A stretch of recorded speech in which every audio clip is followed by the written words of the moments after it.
A lot of movies, YouTube videos, forums, they can all be very deceptive. But in the World War Z, it shows the mother, what happens is she is traversing with the family through the hallway and she decides to get flares from the local store. And she's running around holding these flares, using them as lighting. And that led me to think about the flare. When you think about your emergency kit, realistically, lighting is obviously an essential part. If the emergency happened, for example, at night, at traffic hour, on a freeway. When we look at lighting, there's definitely some advantages and disadvantages to the different forms. So today, this won't be a full 7-point review. And also I have some clips to show the testing of it. These are very break resistant. In the clip you'll see, even trying to purposely bend it, break it, hit on the ground, there's no problem. This will withstand impacts. The paper here is generally water resistant. So deployment is quite simple.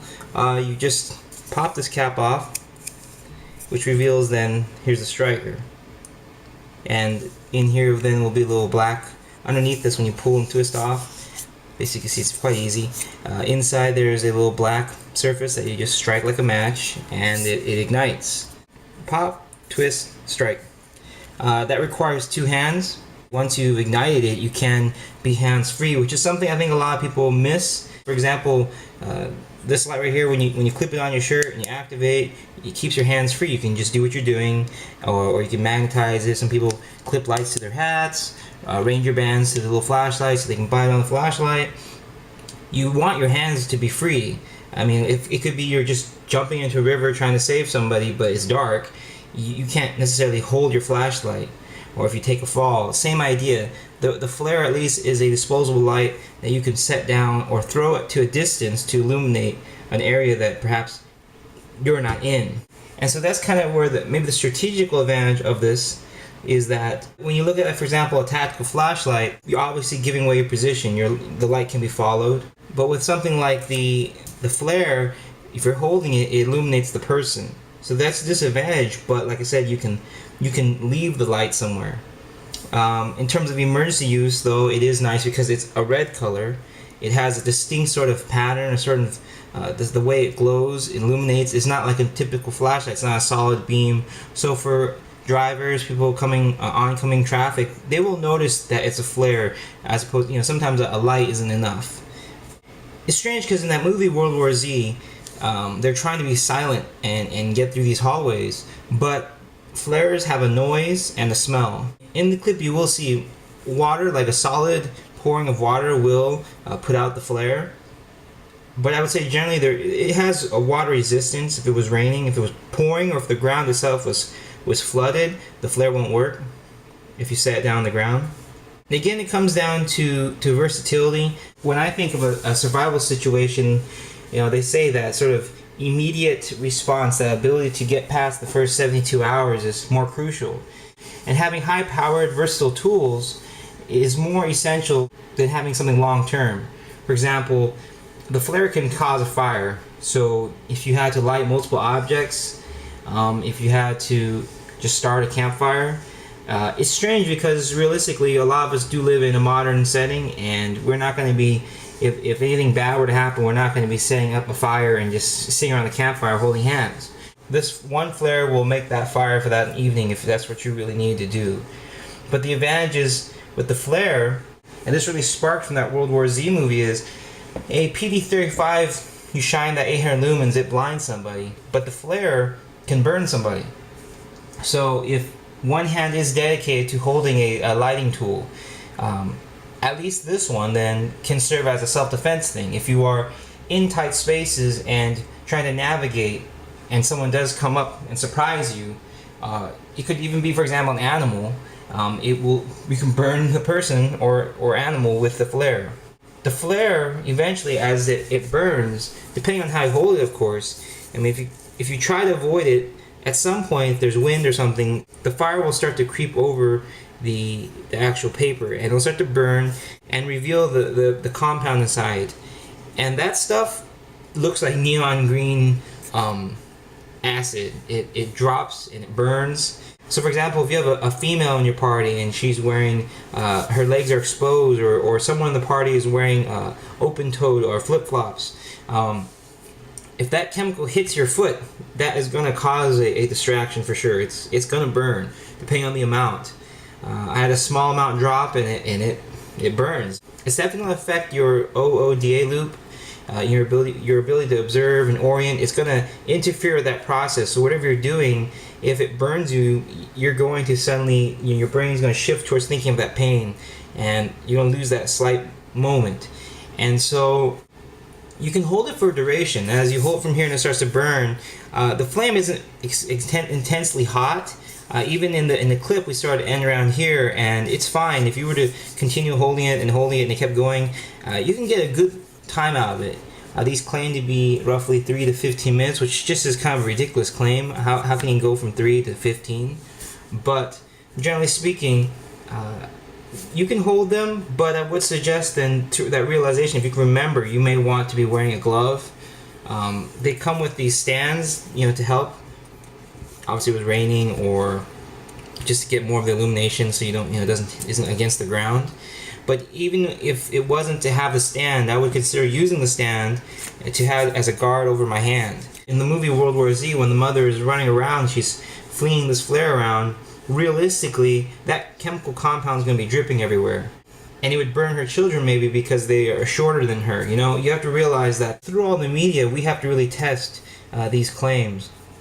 Submergible flashlights, you can disassemble, but then rust forms. To people who hear, like G-Shock watches and they illuminate, but the faces illuminate, you have to activate the button press, so therefore you have to take your hand off your gun, unless it's on your gun hand, and even then, perhaps your other hand was holding the flashlight. It starts to become problematic, and even the constant illumination of the watch face, whether or not you cover that watch face then with some sort of fabric or a wristband to hide that, so that nothing on you is glowing. Those kind of things you don't really know until you try it. So I want to make this video and do this test to kind of show what a flare really is like when you're holding it and using it in an emergency situation. This is probably rudimentary and we're going to look silly. But for people who have never used a flare, there are a couple of things, I think you'll find this video interesting. So the first thing is, the writing on the flare is black ink. It tends to smear, and the flare itself is a red tube. So when it's dark, you can't read what it says. So I'm actually over here in the garage. I'm going to explain the instructions for my friend here. There is a scratchy surface right here. Oh, okay, so that's the striker. Now it says there's an igniter button. It's a little black spot. And basically, Robert's going to strike it like a match away from him. So the question is, one, is a flare powerful enough to start a fire or burn something?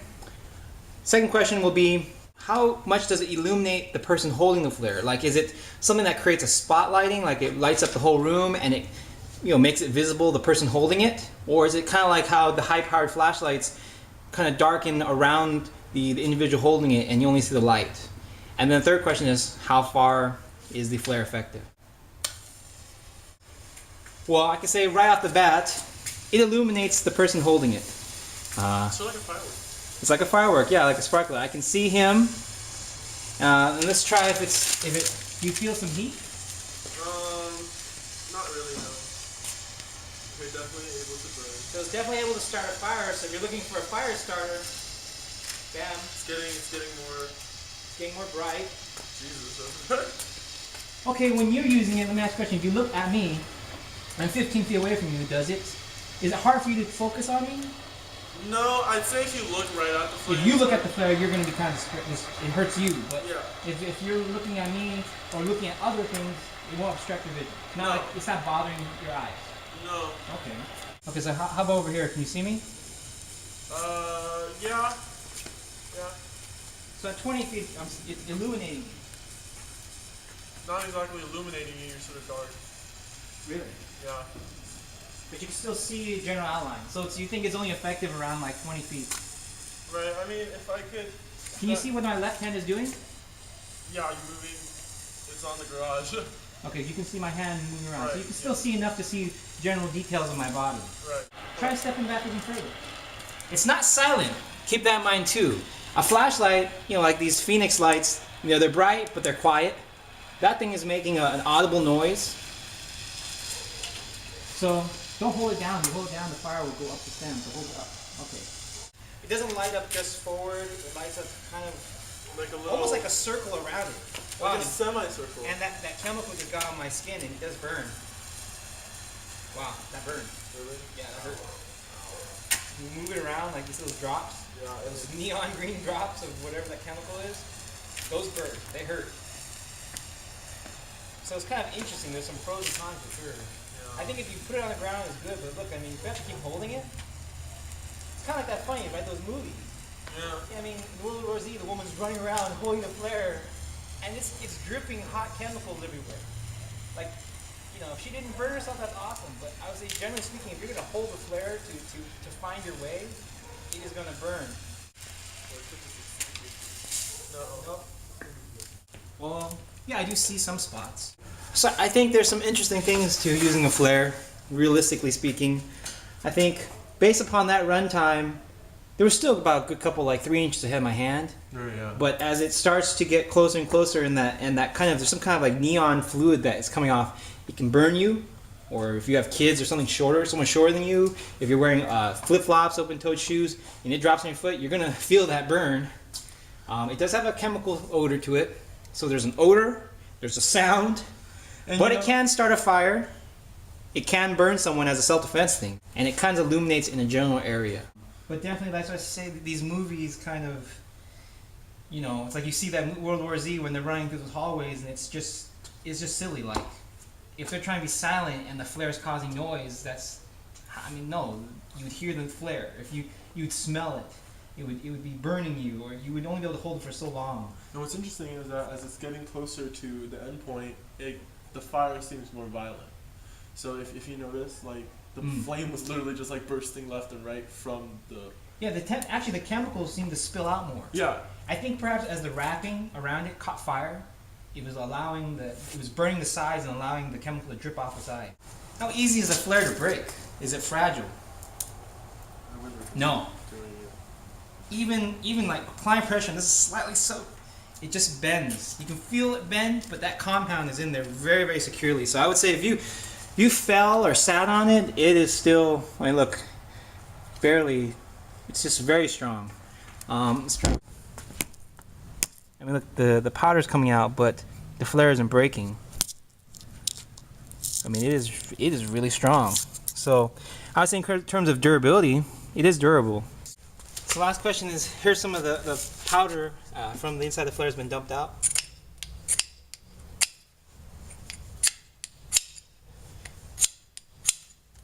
No, it doesn't seem flammable. Isn't that weird?